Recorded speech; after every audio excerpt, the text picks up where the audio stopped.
Muito bem, senhoras e senhores, vamos dar início à quarta edição do programa Universidades 247. Este programa é semanal e apresentado todo sábado, das 19 às 20 horas. Como dissemos desde o primeiro programa, trata-se de uma ação em legítima defesa.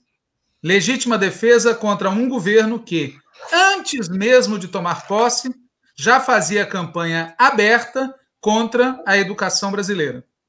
A sanha cavernícola contra a educação tem 3 motivos. Primeiro motivo, no Brasil que eles querem destruir, não caberia uma parte da população brasileira. E não caberia, muito menos, uma população com alto nível de consciência política, formação cultural e técnica. Para os cavernícolas, recursos permanentes para a educação fundamental, escolas técnicas em grande quantidade e de ótima qualidade, uma educação superior capaz de dar conta dos desafios do presente e do futuro, para o governo cavernícola, tudo isto é desperdício de dinheiro.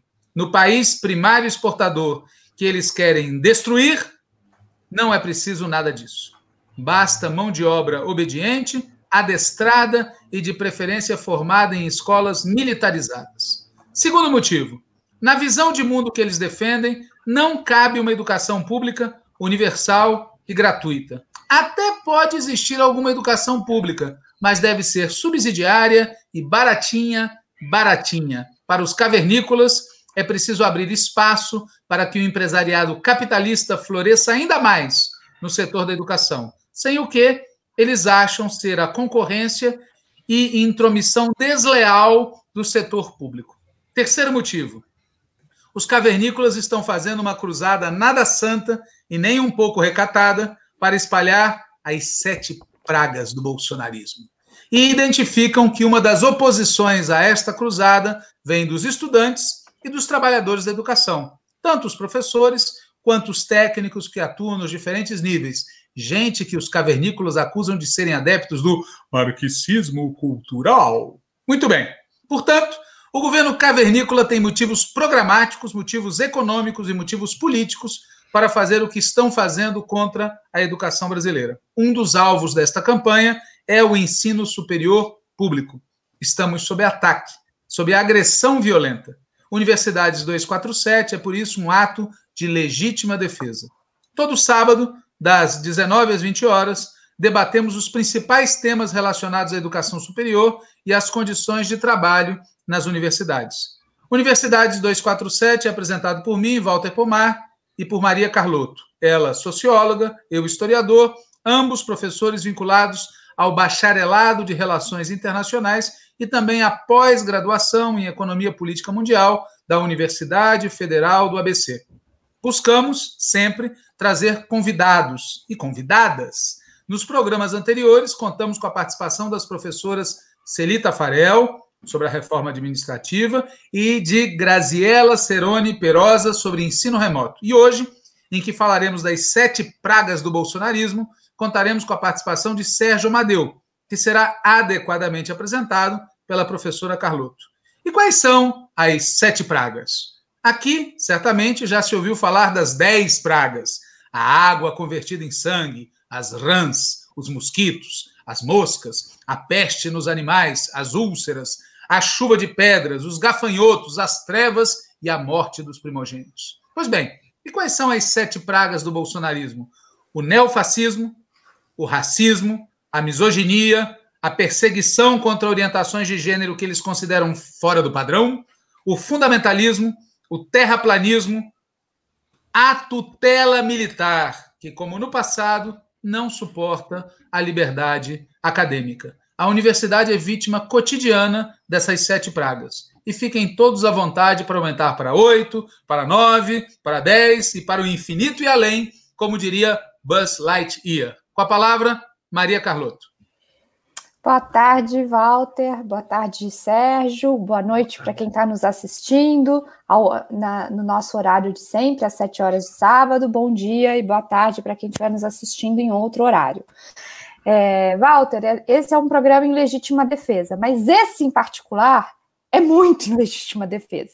né? Eu acho que vou começar contextualizando a ideia desse programa, né, especial com o Sérgio Amadeu. Na semana passada, no Programa de Economia Política Mundial da UFABC, cujos seminários internos eu coordeno, para quem não sabe, é muito comum nos programas de pós-graduação a gente ter a figura dos seminários, né, que é um espaço, em geral, semanal, quinzenal, onde se apresentam trabalhos em andamento, né, já que o programa de pós-graduação é um espaço de produção de conhecimento novo.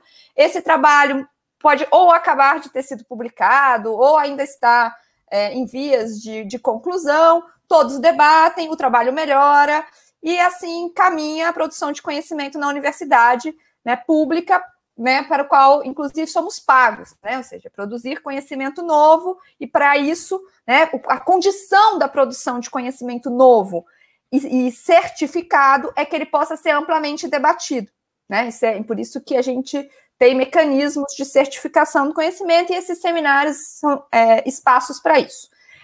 A depender da atividade, a gente divulga amplamente. Então, quando é um lançamento de um livro ou um debate que tenha interesse, a gente divulga amplamente, porque a universidade, afinal de contas, é uma instituição pública que presta serviços para a sociedade, né? E o nosso serviço específico é a produção de conhecimento.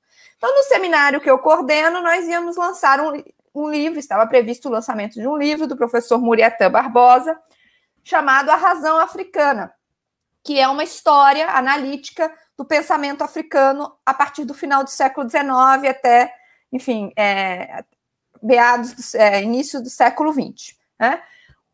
Estava programado o debate, divulgamos amplamente, divulgamos o link. Era uma sala do Google Meets, mas criada com o login da universidade. O seminário começou e, num determinado momento, alguém interrompeu para dizer que não estava ouvindo. A gente estranhou, porque o som estava perfeito, a pessoa insistiu que não era possível ouvir o que estava acontecendo, e, a partir daí, o Walter estava na sala, eu também, porque era uma atividade pública do programa, começaram a surgir na tela um conjunto de imagens que, em síntese, eram cenas de violência sexual, violência política e violência física. Né? Então, eram cenas de uma marcha nazista sobre Berlim, em uma das telas, há outras de várias cenas de violência explícita, violência sexual, enfim, e cenas de pessoas sendo decapitadas, mutiladas, partes do corpo cozinhadas em panela, ao mesmo tempo em que uma música muito alta, né, num ritmo muito acelerado, e a música ia se intensificando. Bom, eu tentei expulsar as pessoas da sala, não consegui, a atividade... As pessoas foram saindo, porque tinham professores com criança na sala, era muito violento. Eu, a partir daí, relatei, né, para a universidade, a princípio, o que havia acontecido, né, essa invasão, e publiquei no Facebook. Bom, porque o que aconteceu a partir daí? Eu comecei a receber uma série de relatos. Primeiro, o meu relato circulou muito, né, porque justamente circulou porque isso está acontecendo em várias universidades, né? Ou seja, esses ataques virtuais, né? E o que me chamou muita atenção, e aqui queria comentar com o Sérgio, né? O que me chamou muita atenção nesses relatos é que existem alguns padrões que se repetem, né? Ou seja, o que eu chamei de um repertório compartilhado, né? O repertório cultural compartilhado. O repertório cultural passa pelo tipo de imagem que é projetado, e pelos relatos que me chegaram, são sempre os mesmos tipos de imagem. Então, imagens, como eu disse, de violência sexual, de violência política e de violência física. Né? Essas imagens, em geral, são muito pesadas, então elas geram uma repulsa, muitas pessoas acabam que não conseguem ficar, elas têm uma coisa de sair, então isso é um repertório compartilhado. Outro repertório compartilhado é o tipo de música, né? O Walter, que ficou até o final, inclusive, comentou que havia conteúdos racistas na música, né? Então era uma música muito alta, que é justamente para tolher o debate, né? Porque você poderia até, eventualmente, continuar caso com as imagens sendo projetadas, mas o debate continuar. Mas o debate é inviabilizado por essa música muito alta, que é um outro repertório comum. Em alguns casos, segundo me relataram, os microfones, além das músicas, também se xingam as pessoas, né? E, em geral, são xingamentos machistas, misóginos e racistas. Tá? Isso também é muito comum. As cenas como eu disse, de decapitação, de mutilação física, também aparecem em vários, né? Assassinatos. E, por fim, o último aspecto, que também parece ser uma recorrência, é que, embora isso aconteça em diferentes eventos científicos, então na UFABC teve um colóquio de física que também foi invadido, enfim, o mais comum, o mais recorrente é que os eventos invadidos estejam discutindo questões étnico-raciais, então debates étnico-raciais, debates sobre a questão de sexualidade e gênero, então um congresso sobre estudos feministas na Federal de Santa Catarina parece que foi inteiro invadido e inviabilizado. Então, esse na Federal da Grande Dourados me relataram de aulas sobre a questão indígena na região, que é muito importante, também invadida, aulas. Então, esses são os temas prioritários. Questão racial, étnico-racial, gênero e sexualidade, e aulas sobre marxismo e desigualdades sociais. Então, aulas de economia política, particularmente, são alvos prioritários, que é um outro repertório comum. A partir daí, um debate que surge é o seguinte: existe, nos Estados Unidos, isso tem acontecido muito, um processo, uma espécie de brincadeira que se chama de Zoom bombing. Ou seja, você interfere em reuniões por pura diversão. Né? Ou seja, não tem nenhuma... seria uma coisa aleatória. A diversão é acabar com a reunião e eu jogo imagens aleatórias, músicas aleatórias e escolho eventos aleatoriamente. Né? Ou seja, isso seria só uma espécie de bullying virtual sem maior importância. Então, uma parte da comunidade científica acha que se trata disso. Né? Uma outra parte entende que por ter um repertório compartilhado, comum, né, pelo tipo de evento que é invadido, né, pela recorrência. Né? Então, para vocês terem uma ideia, esse evento aconteceu numa terça-feira, às 5 da tarde. No mesmo dia e hora, um evento da Unifesp que estava acontecendo sobre o Estatuto da Criança e do Adolescente, né, de uma perspectiva crítica, né, ou seja, do respeito aos direitos humanos, que aliás, são outros eventos mirados, né, os de direitos humanos, também foi invadido com o mesmo padrão.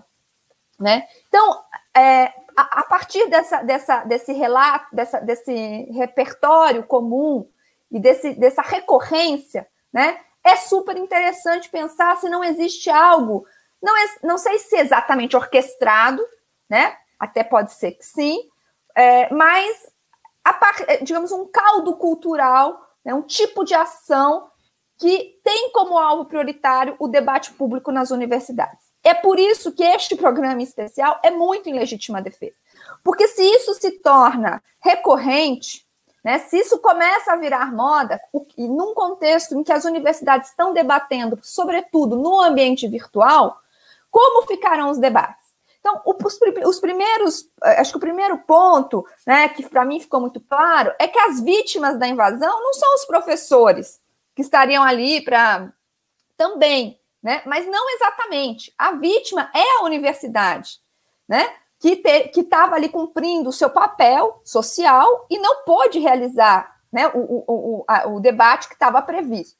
Perde a universidade, perde o Estado brasileiro, que financia esse tipo de atividade, porque entende que esse tipo de atividade é importante, né? E perde a sociedade como um todo, porque o que está acontecendo na prática é que os eventos das universidades estão se fechando. Né? Então, você pede senha, inscrição, só entra quem é da própria universidade, o que fere o espírito público da universidade e do tipo de conhecimento que a gente produz. Né? Que a ideia é que quanto mais ele se difunda, melhor. E isso coloca a universidade, né, na linha de frente do que a gente tem chamado das milícias digitais, né, essa atuação acho que de vanguarda tecnológica da direita, vamos chamar assim, e tem uma, entre aspas, vanguarda cultural, aqui eu estou colocando muito entre aspas, no seguinte sentido: tem uma proposta cultural, isso para mim ficou muito claro nessa invasão, uma proposta cultural da extrema-direita, que passa por esse culto à violência, culto à morte, né? Só os fortes sobrevivem, né? Então, aqueles que aguentam o barulho ensurdecedor. Isso, eu li um texto sobre a invasão de universidades nos Estados Unidos que dizia isso, né? Tem uma cultura da sobrevivência, que é muito a cultura da extrema-direita, né? Do culto da morte, do culto da força. Então, eu queria... eu e Walter convidamos para esse programa o professor Sérgio Amadeu, né, que é cientista social, mestre e doutor em ciência política pela Universidade de São Paulo, nosso colega na UFABC e, incontestavelmente, um dos maiores especialistas do Brasil, né, no debate sobre ativismo digital, sobre inteligência artificial, né, presidiu o Instituto Nacional de Ciência Nacional de Tecnologia da Informação por quase 3 anos. Então, ele entende muito do debate sobre ciberespaço, sobre ciberguerra, sobre as disputas que se dão no ambiente digital, e por isso a gente entendeu que ele tem muito a contribuir para esse debate sobre as milícias digitais. Então, com a palavra, o professor Sérgio Amadeu. Obrigado. Obrigado, Maria Carlotto, obrigado, Walter, pelo convite. E eu queria começar falando que em 2013 nós tivemos um episódio, muitos de nós devem se recordar, que foi a denúncia de um esquema de espionagem massiva que países como a Alemanha, o Brasil, estavam submetidos por uma agência norte-americana chamada NSA. O autor dessa denúncia foi o Edward Snowden, que ele poderia ter feito essa denúncia e não ter aparecido. Não sei se vocês já se perguntaram por que o Edward Snowden apareceu. Será que ele era candidato e tal? Não. Ele sabia que ele, ao denunciar, não poderia mais pisar nos Estados Unidos. Ele seria acusado de alta traição, como está sendo acusado agora o Julian Assange. Mas é interessante notar que tanto Edward Snowden quanto Julian Assange são considerados pessoas com uma alta capacidade de compreensão de sistemas técnicos, de computação, de redes. Eles são, para muitas pessoas, considerados hackers. Eu convivi muito tempo com hackers, ainda convivo. A maior parte dos hackers do planeta são ligados à comunidade de software livre. Eles desenvolvem códigos e compartilham os códigos. E eles são reconhecidos quando seus códigos são reconhecidos, quando eles são muito usados. Então, um grande status para um hacker é reconhecer a sua ação, né? Ele é reconhecido pela sua capacidade de produzir códigos, enfim, de ter soluções inusitadas, extremas, geniais. Essa comunidade, ela que partilha com o Edward Snowden também essas vantagens, o Edward Snowden, ele era muito ligado, muito elogiado, foi defendido, ele e o Assange, pelo Tea Party. O Tea Party é a parte extrema do Partido Republicano. Enquanto republicanos e democratas pediram a morte deles. Existem vídeos no YouTube que mostram deputados pedindo. Por que eu estou falando isso? Porque eu estou falando que existe uma grande, vamos dizer, integração entre pessoas que têm alta capacidade tecnológica, hackers no sentido de fazer códigos ou entender tecnologias com muita primazia, com muita capacidade, e o que acabou acontecendo é que o Snowden e o Assange se deslocaram, vamos falar assim, para a defesa da democracia, para a defesa da privacidade, para a defesa de valores da justiça. O Assange se aproximou, inclusive, mais à esquerda até do que o próprio Edward Snowden.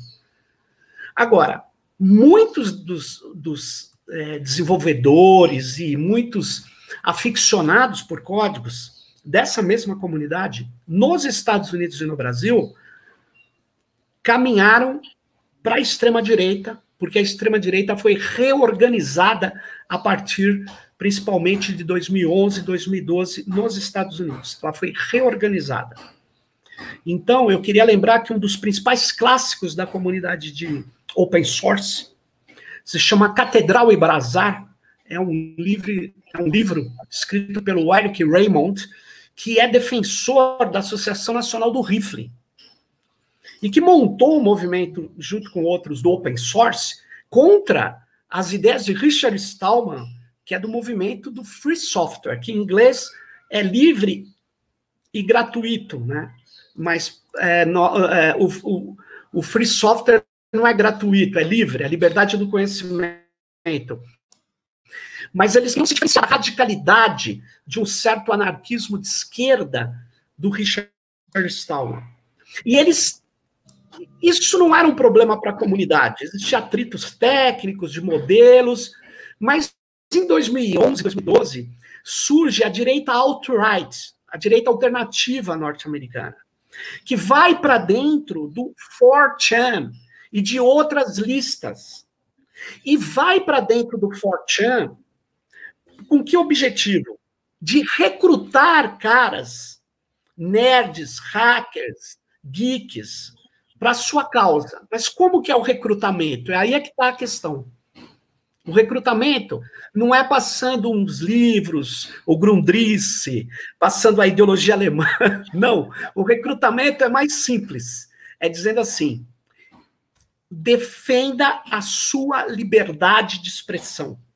Como foi feito o recrutamento? Nas listas do 4chan, nas listas de discussão de hackers, nerds, de geeks, esses ideólogos de ideias, né, extremas, eles acabaram fazendo o seguinte discurso: seja você mesmo, defenda a sua liberdade de expressão, ataque os norms, que é um jargão para pessoas politicamente corretas. E aí eles passaram a recrutar as pessoas em defesa daquilo que seria a sua liberdade. Então, quando um cadeirante cai na rua, o cara fotografa, filma, põe na lista do chão e dá risada, tira sarro, invade máquinas, faz trollagem, a famosa trollagem, né? Então, essa ideia de despropósito, que nem você estava falando, Maria, do Zoom bombing, mas isso é uma coisa de adolescentes. Não, isso é uma coisa da extrema-direita. Não é correto, não é divertido, por exemplo, ninguém entrar no Wikipedia e destruir os verbetes, porque não tem nem segurança. É porque a destruição de verbetes na Wikipedia, ela é facilmente recomposta, né? Mas você poderia fazer um robô para ficar destruindo verbetes. Mas isso é tão ridículo que não tem graça, isso não é feito. Mas eles fazem coisas, efetivamente, de destruição. Porque qual que é a lógica? Se eu liberar as energias negativas, a violência, se eu trabalhar só com valores, com esses valores da liberdade de explorar, da liberdade de agredir, liberdade de expressão como liberdade de agressão, é o que eles cultuaram. Eles trouxeram uma vanguarda tecnológica para eles nos Estados Unidos e no Brasil. No Brasil, eles dividiram muito. Tanto é que nas listas que a gente acompanha, de códigos e tal, esses adeptos da violência, eles falam só o pessoal mortadela aí, fazendo alusão àquela crítica da CUT, né, que o pessoal programava em troca de pão com mortadela. Então, na verdade, aqui no Brasil a gente tem muitas pessoas que são de grande qualidade técnica, que são muito respeitados, inclusive por esses de extrema-direita, mas essa questão esses caras da extrema-direita, recrutados nos Estados Unidos pela direita alt-right, que transformou qualquer banana, qualquer ideia imbecil, qualquer preconceito, em um programa político, então é muito fácil a adesão. Então, eles obtiveram muitas adesões desse grupo. Então, e eles irradiaram para o Brasil também, porque a relação das comunidades de código de computação é uma relação internacional, né? Então, o que pode estar acontecendo aqui? Muitas das milícias digitais tem gente de grande qualidade técnica, tem gente que está trabalhando com essa doutrina, né? Essa doutrina que, se eu tenho o Snowden e o Assange que caminham para o lado da justiça, tem gente que caminhou para o lado do preconceito, da destruição, da violência. Porque qualquer ideia, muito sinteticamente, da direita alt-right. Por que a desinformação é a sua principal estratégia política? Porque eles partilham da ideia de que a democracia não dá mais para conviver com a liberdade. Então não dá mais para conviver com a alteridade, com a diferença. Não dá. Porque tudo isso levaria ao tal do marxismo ocidental. A democracia estaria levando a uma situação de esquerdização do mundo. É preciso, portanto, romper com o debate racional que leva à esquerdização e retomar os valores. Valores e cujo um dos principais é o que a Maria Carlotto falou, que é o culto da força. Né? Só os fortes devem sobreviver. E, portanto, eles têm o culto das armas, o culto da... bom, eu não preciso falar, vocês estão acompanhando, o personagem típico existia no Brasil sem estar ligado internacionalmente.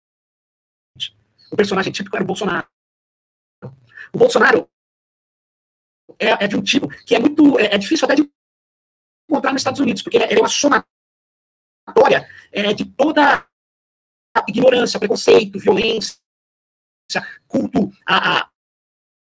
ao totalitarismo, ao autoritarismo mais grotesco, como o Walter falou, culto à ignorância, como se a ignorância fosse nos salvar, né, contra o estudo. Eu me lembro de uma coisa... Walter, eu vou interromper só um minuto, que eu quero só fazer uma observação. Para quem estiver nos assistindo, nós já interrompemos esse programa durante a gravação várias vezes, porque toda vez que o Sérgio fala determinadas palavras, existe parece que uma recodificação que ele fica falando como vocês devem estar vendo. A gente desistiu de tentar, né? Porque a gente achou que era uma performance, inclusive interessante para a gente discutir o que a gente está discutindo, né? Porque o Sérgio já recomeçou várias vezes, né? O áudio estava indo maravilhosamente bem quando ele começou a contar como se formou a alt-right nos Estados Unidos, né? Vocês viram, o áudio dele passou a sofrer uma interferência que a gente não consegue entender. Então, porque assim, não adianta a gente ficar voltando, Sérgio, porque a gente vai fazer isso a tarde inteira, a gente vai sair daqui, né? Então, mas vocês vão ver que agora ele vai recomeçar e vai estar tudo bem, até ele, dependendo do que ele falar, isso vai alterar. Então, porque eu acho que é uma performance. Acho que a melhor forma de a gente lidar com isso é isso. É uma performance interessante para as pessoas entenderem, ilustrar o que o Sérgio está dizendo. Eu vou já finalizar. Se você está me ouvindo agora, né? Eu vou finalizar. Então, eu queria dizer o seguinte: existe uma construção sim, de grupos da milícia digital invadirem plataformas que têm falhas. Por exemplo, eu não sei que plataforma vocês estavam usando na Federal do ABC, mas não é difícil invadir uma plataforma. Mas também, muitas vezes, se a plataforma está aberta, não é difícil se apoderar da plataforma para quem tem essas condições técnicas. E muitas vezes tem o apoio de desenvolvedores que desenvolveram essas plataformas, né, que hoje nem estão mais nessas empresas, mas que são amigos e que passam códigos, que passam, na verdade, modos de como fazer entradas não autorizadas e tal. Né? Não é só um trabalho de hacking, é um trabalho também do que a gente chama de engenharia social, né?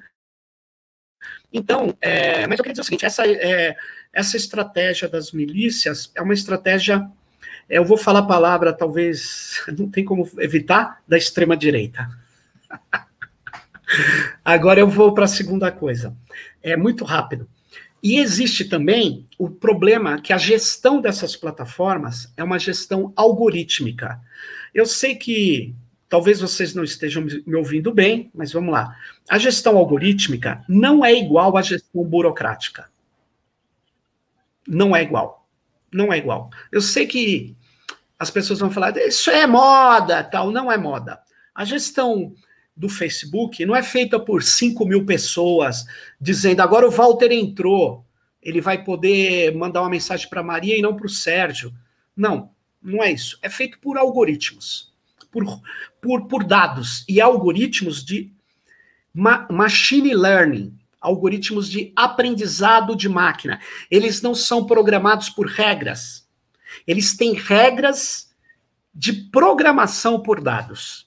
É uma coisa completamente diferente. E isso tem gerado no Brasil, isso me deixa... eu tenho uma obrigação de colocar esse problema aqui, tem gerado um fortalecimento no que eu chamo de pichuchuras, que são os caras que dizem assim, eu não sou de esquerda nem de direita, o capitalismo é ruim, mas também tem um lado bom.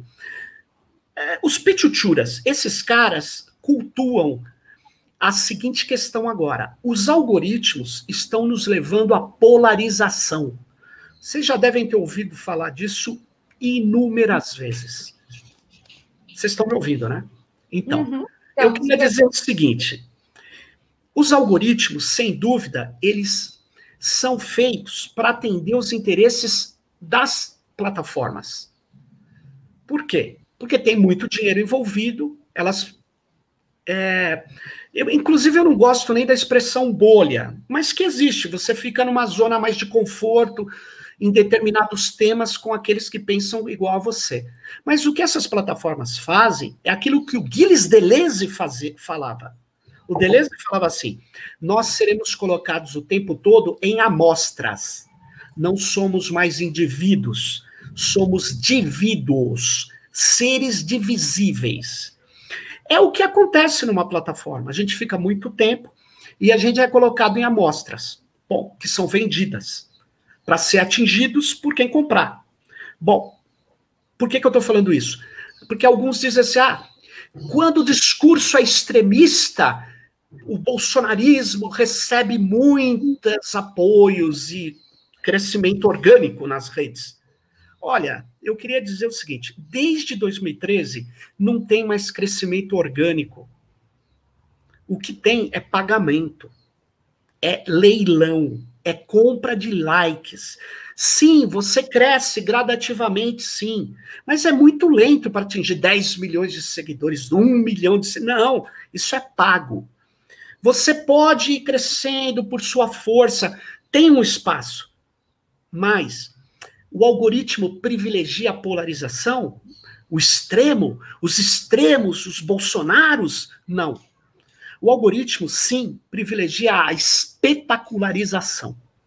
Sem dúvida, quando algo tem a capacidade de ser espetacular, ele caminha mais longe. Mas eu não vejo ninguém do PSTU bombando na rede.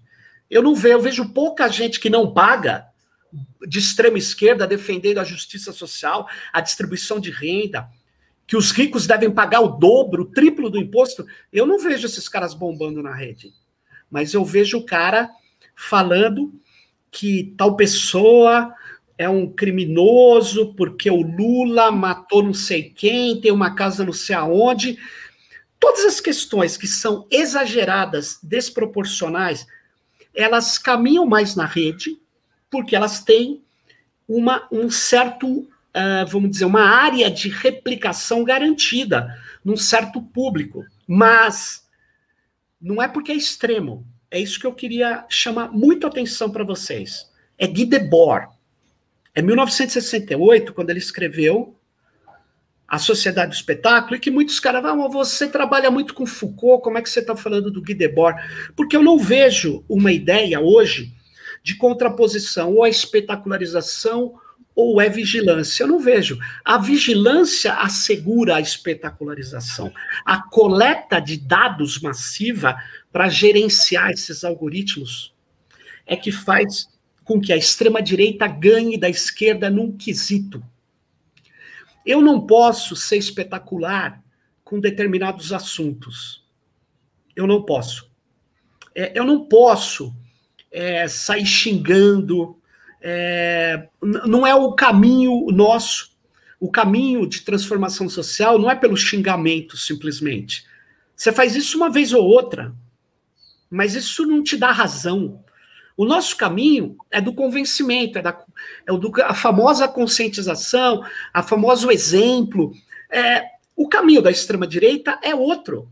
É manter o capitalismo, exacerbar a destruição de direitos e cultuar a violência. Então é óbvio que a trollagem é legal, qualquer trollagem é legal, por isso que eu não concordo. Nos Estados Unidos são adolescentes que fazem invasões, massa de manobra da extrema-direita. Porque existe ações de protesto de esquerda, de negação de serviço, sim, existe, mas elas são assumidas. Elas não põem vídeos nazistas, ela não põe vídeo misógino, ela não cultua a morte. Ela faz um ataque político. É bem diferente. É isso que eu queria chamar a atenção de vocês. Então, quando eu vejo colegas aí, alguns falam assim, nós precisamos reduzir a polarização e no centro todo mundo viverá feliz. Olha, o Centrão, o PMDB, o pessoal do Alckmin, o pessoal desse Rodrigo Maia, eles também têm bolhas, eles também estão lá fazendo o processo neoliberal rolar, entende? Então, o que está acontecendo é o seguinte, quem paga a plataforma consegue caminhar mais longe com suas mensagens, e isso é feito com muito dinheiro. Por trás das milícias digitais, que fazem agressões, microagressões, invasões, fazem também a mesma campanha de dizer, eu tomei cloroquina e me salvei. Vários videozinhos de gente mentirosa que paga, que recebe dinheiro de empresários como o velho da van, muitos empresários pagando, replicando esses vídeos e essas mensagens. Então eu queria dizer o seguinte, nós estamos enfrentando uma extrema-direita que descobriu que o dinheiro não valia a pena só na mídia de massa. Que descobriu que eles podem também jogar caminhões de dinheiro nas redes sociais, podem contratar agressores, microagressores, e que podem ter o apoio, muitas vezes sem pagar, de pessoas de uma grande qualidade técnica que são adeptos da extrema-direita. Que, ao contrário de Julian Assange, ao contrário de Edward Snowden, que caminharam para o lado da democracia, eles caminharam para o lado do uso de técnicas para destruir a democracia. É isso que está acontecendo. Nós temos no Brasil e nas universidades que organizar coletivos de defesa digital técnico. Nós temos como fazer isso. Então não adianta um professor lá falar, nós não sabemos o que fazer. Claro que sabe o que fazer. Tem gente com qualidade técnica para poder fazer auditoria. Por exemplo, essas plataformas, dependendo da plataforma que sofreu invasão, ela tem os logs, ela tem como identificar, ela tem como, a maior parte das vezes, eles cometem uma falha e eles podem ser identificados. E nós temos que ter também procedimentos técnicos, padrões, protocolos de defesa técnica que nós podemos construir, porque a gente, por exemplo, na Federal do ABC, tem professores da ciência da computação que são defensores da democracia. Nós temos alunos da ciência da computação, das ciências exatas, das ciências duras, que são defensores radicais da igualdade social e da democracia e da diversidade. Essas pessoas não podem ficar com os braços cruzados, e eles precisam agir também. Nós não podemos ficar olhando a extrema-direita cooptar pessoas de qualidade técnica para fazer essas ações bárbaras, no sentido não do que o Walter Pomar dizia de bárbaros. Não, eu vou tirar bárbaros porque é ruim, porque os bárbaros destruíram o Império Romano. Vou dar razão a ele. Eu vou... ações grotescas, ações reacionárias. Aliás, um dos grupos mais fortes da direita alt-right é o chamado NRX, né? Os neo-reacionários, que dizem que, só para concluir, a gente tem que ser governado por câmaras, né? Como empresas. O Brasil o mundo deveria ser governado por uma corporação, como se fosse uma SA, onde as pessoas que têm mais ações mandam e as que têm menos ações obedecem. Quer dizer, os caras são... Vai olhando com quem que a gente está lidando. E um dos principais financiadores desses grupos é o Peter Thiel, que é do PayPal, é o fundador do PayPal, é um dos líderes dessa extrema-direita. Eu não sei se eu consegui dar um cenário, mas é isso a minha avaliação de tudo que eu acompanho. Infelizmente, a gente está usando essas plataformas aí. Por quê? Porque a gente não teve apoio das universidades para poder construir uma solução nossa que seria mais segura, que seria, na verdade, não tomaria dados das pessoas, poderia ter aparatos de inteligência artificial mais adequados aos usos civis, cidadãos e cidadãs dessas tecnologias. Infelizmente, você fala, então por que você não faz? Porque isso não se faz com uma pessoa, com duas. Se faz com uma equipe, se faz com recursos, com bolsas e tal. Precisa ter um apoio. Os reitores não querem ouvir isso. Os sindicatos estão começando a acordar agora. E não perca o Tecnopolítica, o último, o episódio 66, nós mostramos a relação entre o Facebook e o latifúndio no Brasil. Só para vocês terem uma ideia.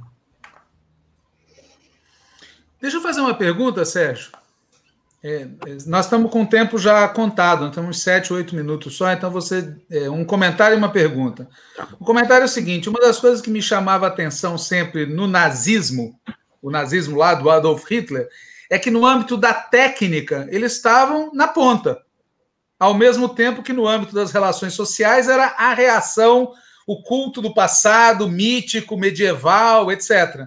Ou seja... nada de novo no horizonte desse ponto de vista, né? Os caras estão na ponta tecnológica e o reacionarismo. E o que eu queria que você falasse um pouquinho mais dessa questão. O que de concreto as universidades poderiam fazer para a gente se libertar disso aqui, dessas plataformas empresariais? Então, Walter, antes, só um comentário rápido. Concordo plenamente com essa sua percepção. O nazismo estava na ponta tecnológica, mas... do outro lado também estava, e estava muito mais. Alan Turing atuou contra a máquina nazista, era homossexual, protegeu comunistas, ele não era um cara de esquerda, mas ele era um cara democrático, muito legal. O que nós podemos fazer? Nós podemos montar uma equipe séria, com pessoas que tenham qualidade de gerenciamento de equipes tecnológicas. A gente tem vários no Brasil. Essas pessoas, elas precisariam dedicar um tempo, que não é muito grande, mas é um tempo. Então, elas precisariam receber bolsas ou ser remuneradas, né, como qualquer um é, e ter vários bolsistas de várias universidades, juntar habilidades, pegar os diversos códigos abertos que já existem. A gente não começaria do zero e montaria em algo como uns 6 meses a versão beta de uma mega plataforma que libertaria as nossas universidades disso. Essa plataforma não é só software, eu queria dizer, Walter e Maria. Ela precisa ter uma barreira, uns servidores de rede suficientes para suportar o processamento. Mas isso... não é possível que as nossas universidades não possam ter, porque nós não precisamos ter isso tudo concentrado num único lugar. A gente pode ter um esquema que a gente fala de rede federada. Nós temos gente capaz de fazer isso. Só para você ter uma ideia, Walter, o Google, quando se instalou no Brasil, é muito rápido, tinha um mito que dizia assim, Ninguém tem como fazer um mecanismo de busca e de tratamento de dados como o Google. Ninguém no mundo. É o máximo. Falavam alguns gestores públicos, falavam para mim. E eu falava, curioso, né, que o Google veio no Brasil e comprou uma empresa da UFMG que permitiu que eles aprimorassem os mecanismos de busca deles. E a sede do Google técnica do Brasil foi BH no começo, porque era lá que eles compraram a empresa. A inteligência estava aqui. Outra coisa, o principal engenheiro que montou o esquema do Google era brasileiro.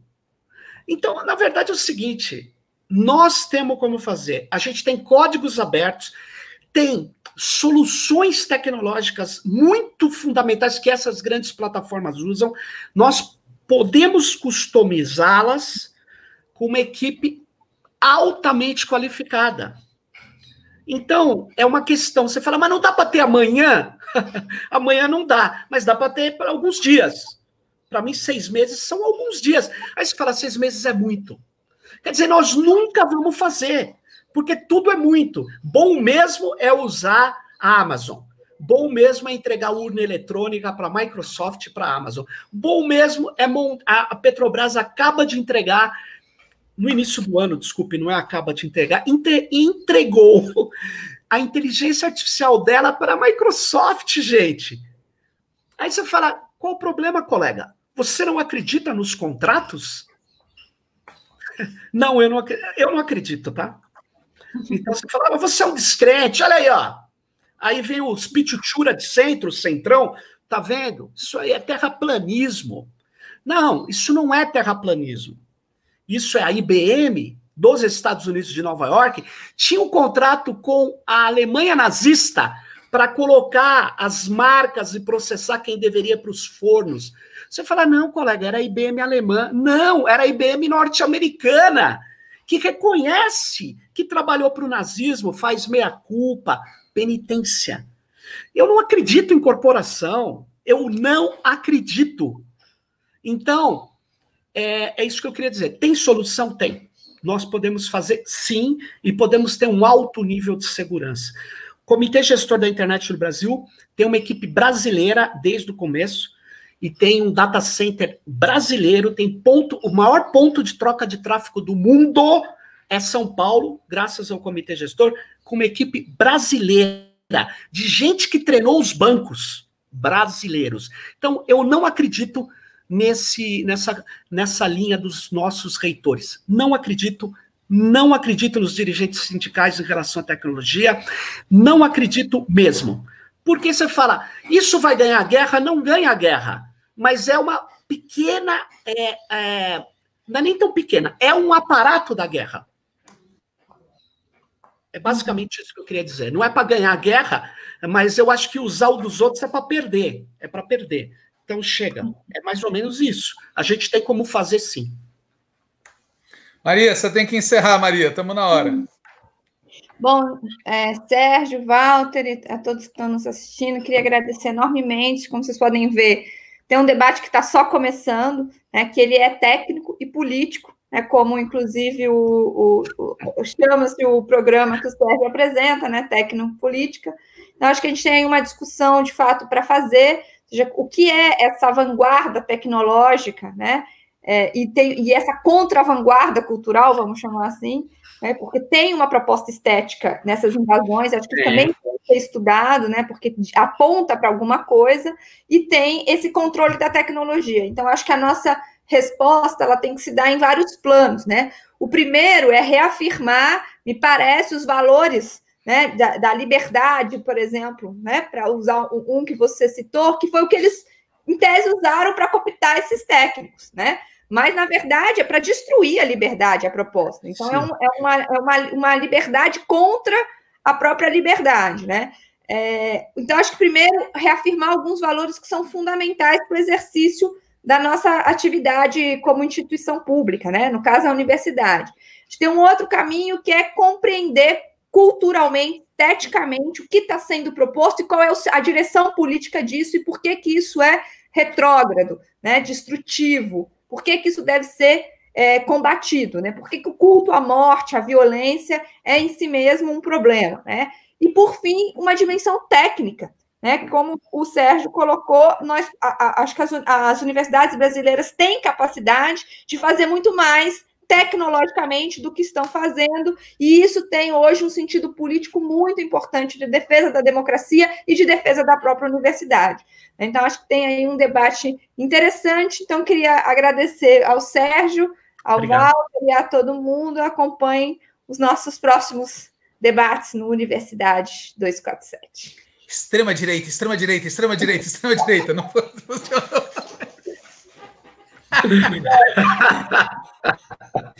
Até mais, um abraço. Tchau.